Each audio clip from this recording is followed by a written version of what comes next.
Rickshaw taxi चालकांसाठी मराठीची deadline पुढे ढकलणार अशी चर्चा आहे। परिवहन मंत्री प्रताप सरनाईक यांनी बैठक बोलावली आहे। शशांक राव, संजय निरुपम यांना बैठकीचं निमंत्रण देण्यात आलेले आहे। विविध संघटनांसोबत चर्चा आणि बैठक होईल। अधिक माहिती घेऊया आपले प्रतिनिधी उमेश करंजकर यांच्याकडून। उमेश, या सगळ्या मुद्द्यावर बैठकीचं आयोजन हे करण्यात आलंय, पण त्याचबरोबर सरनाईक यांची पत्रकार परिषद देखील होण्याची शक्यता वर्तवली जाते। नेमका आता सरकारच्या मनात काय सुरू आहे?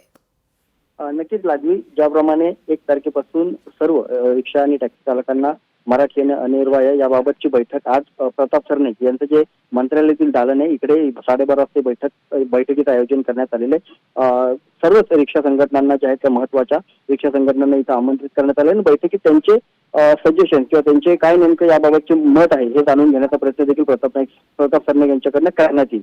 मात्र यासोबतच एक महत्त्वाचं माहिती अशी समोर येते की काही रक्षा संघटनांकडून याबाबतचं वेळ जी आहे ती वाढून घेण्याची देखील शक्यता नाकारता येत नाही, कारण 1 तारखेपासून हा नियम लागू करण्यात येणार आहे आणि अनेकांना अडचणी तयार होणार आहे। त्यामुळे उत्तर भारतीय मोठ्या प्रमाणात धक्का टॅक्सी ड्रायव्हर आणि रिक्षा ड्रायव्हरांचा आहे आणि त्यांनी अजून स्पष्ट बोलणं किंवा त्यांना स्पष्ट मराठी समजणं हे थोडंसं कठीण जाते। त्यामुळे 3 महिने ते 6 महिने असा जो हा कालावधी या बैठकीतून वाढवून घेण्याची शक्यता नाकारता येत नाही। त्यामुळे या बैठकीतून नेमकं काय बाहेर येते हे पाहणं तेवढंच महत्त्वाचं असणार आहे आणि 12:30 वाजता ही बैठक सुरू होणार आहे।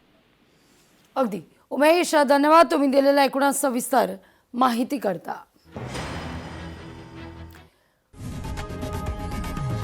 लोकशाही मराठी ऐका, पहा, जागरूक रहा।